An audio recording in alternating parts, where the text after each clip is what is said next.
میرے خیال میں شاید نیازی صاحب سے ہمارا رابطہ جو ہے کٹا ہے. منیب صاحب یہی کوسچن میں آپ سے پوچھوں گا کہ یہ جو آپ کہہ رہے ہیں کہ عدلیہ کے حوالے سے کوئی بات نہیں کرنے دیں گے، لیکن ماضی قریب میں ہی خود یہ حکمراں کس قسم کے بیانات دیتے تھے اسی پارلیمنٹ کے اندر، تو یہ کیا وجہ ہے؟ کون سے ایسے تحفظات ہیں کہ ایاز صادق صاحب کو یہ بیان دینا پڑا؟ کیا اچکزئی صاحب کے حوالے سے کوئی تحفظات ہیں؟ دیکھیے یقیناً تحفظات اچکزئی صاحب کے حوالے سے ہی ہو سکتے ہیں، لیکن دیکھیے میں اس کو آپ اگر اس حساب سے دیکھیں تو پاکستان کے اندر جو عدلیہ کا ماضی نہایت احترام سے عدلیہ کی تاریخ، پھر جو ماضی قریب جو حال ہے وہ، اور حال کو دیکھتے ہوئے جو مستقبل ہے بصد احترام، وہ مجھے کوئی بہت زیادہ، میں ڈرتے ہوئے کہوں گا، کوئی اتنا تابناک نظر نہیں آتا. مسئلہ یہ ہے کہ ہر کسی کو مطلب اگر میں یہ کہوں کہ کسی کو بھی مکمل آزاد عدلیہ اپنی پسند نہیں آتی، خاص طور پر جو لوگ حکومت میں ہوتے ہیں. اب مسئلہ یہ ہے کہ جو پہلے والی عدلیہ تھی وہ چاہے بندیال صاحب کی ہو، چاہے اس سے پہلے دیگر جسٹس گلزار صاحب کی ہو، کھوسا صاحب کی ہو، وہ بھی ایک خاص تھی، ثاقب نثار صاحب کی ہو، وہ بھی ایک خاص طریقے کی عدلیہ تھی اور اس کے بھی بڑا داغدار ماضی ہے.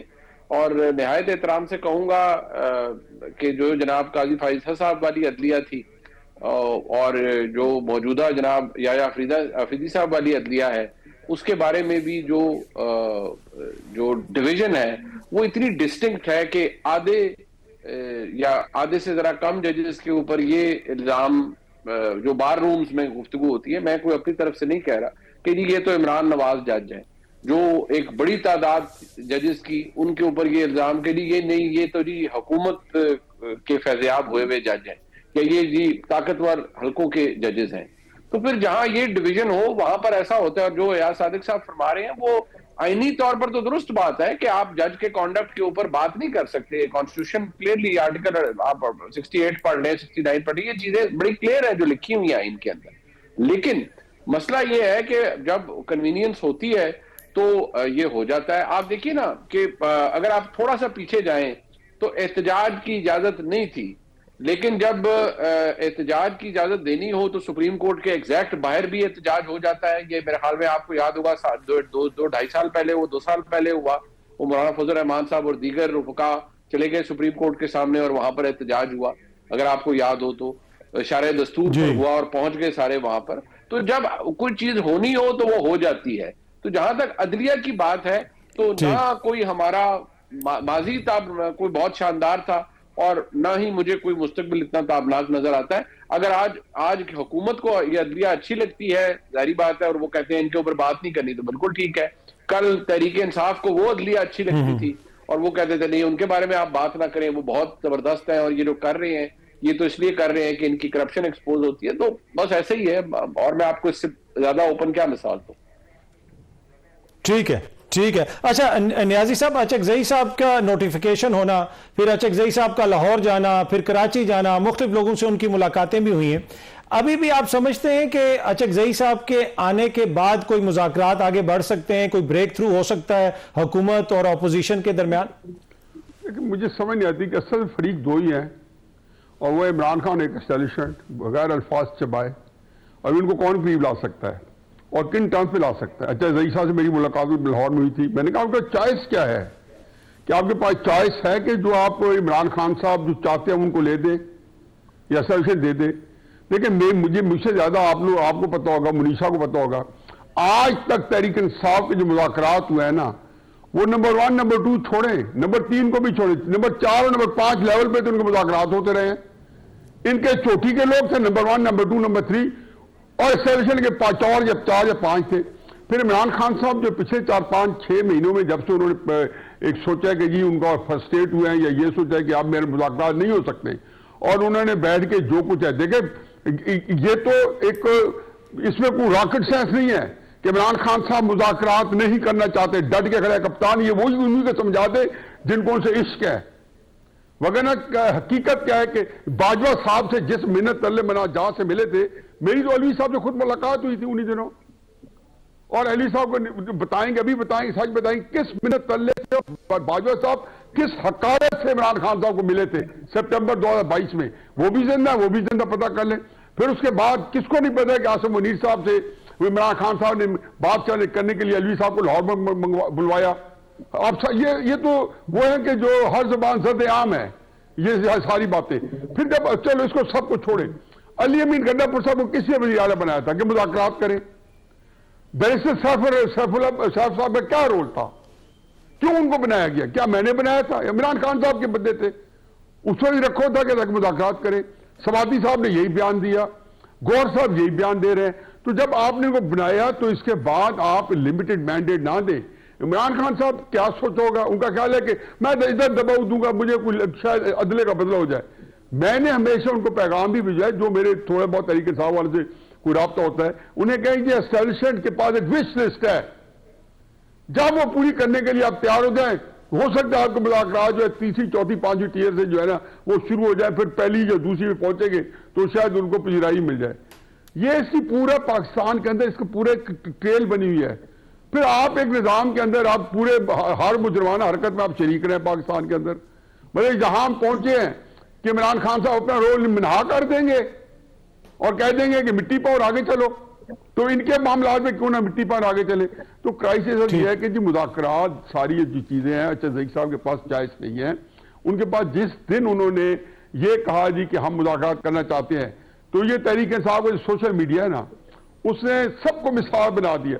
آپ اس سے اندازہ لگائیں قصب پرسی کا. میں نے ذیق صاحب کو وہاں پہ علامہ ناز صاحب بیٹھے ہیں, سارے بیٹھے, میں نے کہا جی اس سے زیادہ کیا تکلیف دہ بات ہوگی کہ شامل قریشی صاحب جو پورے دنیا جہان کو پتا کراچی تھے اور اپنی بصرت کے علاج کے سلسلے میں ہارے کو پتا 9 مئی کو, اور ان کو ضمانتیں مل چکی ہیں, ڈر کے مارے نہیں آتے کہ سوشل میڈیا گالی نکالے گا. اس کو بھی چھوڑے. میں نے کہا میرا بیٹا اندر ہے, میں نے اس کی بیل کی ہے, مجھے پتہ ہے میرے بیٹے کے ساتھ جتنا کچھ ریاست کسی کا ظلم کر سکتی ہے کرنے والوں کو بھی پتہ ہے. حالانکہ وہ اندر عدالت میں کیس میں بولنا نہیں چاہیے ہمارے سمجھدار لوگوں کو, لیکن میں ویسے حقیقت ہے اتنا ہی چٹا انگن کیس ہے. میں نے عدالت میں ضمانت کی اپلائی کیے ہوئے, جس نے اپلائی کر دیا تحریک انصاف کو سوشل میڈیا کہہ رہے ہیں کہ پیو نے جا کے والد نے جا کے مکا کر کے بیٹے کو نکلوا لیا.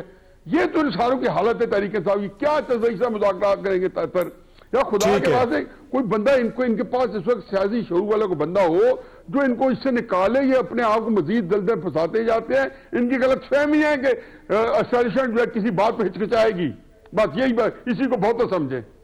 ٹھیک ہے, میں ایک بریک لے لوں جی. بریک سے واپس رانا صاحب سے یہی پوچھیں گے کہ معاملہ کہاں پہ پھنسا ہوا ہے, کیا معاملات بہتر ہو سکتے ہیں. ایک چھوٹی سی بریک کے بعد.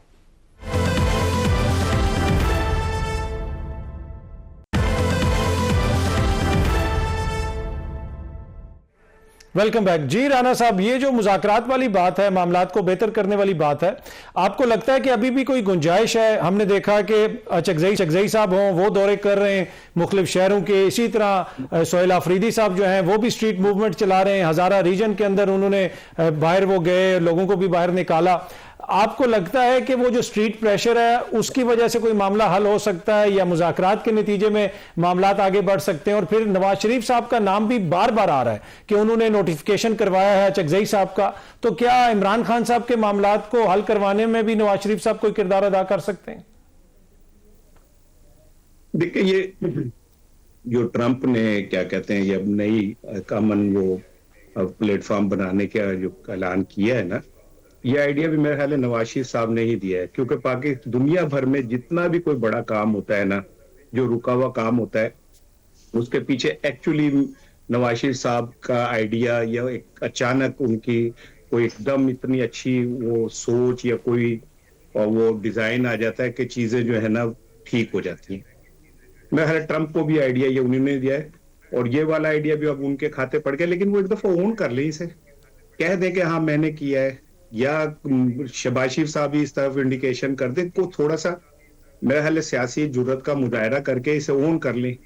اب یہ چھپ کے جو کام ہے مجھے نہیں سمجھ آتی کہ اس کے کیا ریزن ہو سکتے ہیں یا کیا نہیں. دوسری بات یہ کہ یہ جو مذاکرات والی بات ہے, تو آپ مذاکرات کر کس سے رہے ہیں؟ ان کے پلے ہے کیا؟ ان کے خلاف تو خود غیر محسوس انداز میں FIR کٹ رہی ہوتی ہیں. کبھی سرمایہ صنعت کار جو ہیں ان کی کارکردگی پہ صنعت کار جو بولتے ہیں تو اندازہ ہوتا ہے کہ کہاں سے بول رہے ہیں. وہ کہتے ہیں یہ فلاپ ہو گئے, کبھی کہتے ہیں سیاسی استحکام نہیں آ سکا, کبھی پتہ چلتا ہے کہ جی ان کے معاشی فیلئرز جو ہیں سامنے آ گئے ہیں. تو اس کے باوجود بھی اگر ان سے کوئی یہ توقع رکھے, بیمار سے توقع رکھے کہ وہ کو نہیں دوائی لینی ہے, تو میں تو سمجھتا ہوں اس سے بڑا بیوقوف کوئی نہیں. دوسری بات یہ کہ عمران خان اگر یہ سمجھتا ہے کہ اسٹیبلشمنٹ سے مذاکرات ہونے چاہیے تو بالکل ٹھیک سمجھتا ہے, کیونکہ اسے اس بات کا اندازہ ہے کہ اگر اس سیاسی نظام میں استحکام آ سکتا ہے تو وہیں سے آ سکتا ہے, ان سے بات کر کے آ سکتا ہے. اور اگر اس میں وہ ایک بطور سیاستدان اپنے کارڈ استعمال کرتا ہے, ایک طرف انگیجمنٹ ان سے بڑھاتا ہے, ایک طرف اسٹریٹ پارک اپنی شو کرتا ہے, تو یہ تو ایک اچھی اسٹریٹجی ہے جو وہ کھیل رہا ہے.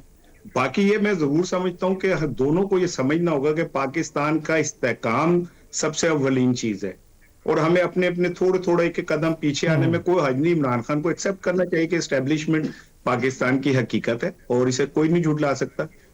اسی طرح پی ٹی آئی کا ووٹ بینک ایک بہت بڑی حقیقت ہے, اسے کوئی نہیں جھٹلا سکتا. تو یہ تو جب تک ایک دوسرے کو تسلیم نہیں کریں گے بات آگے نہیں بڑھے گی.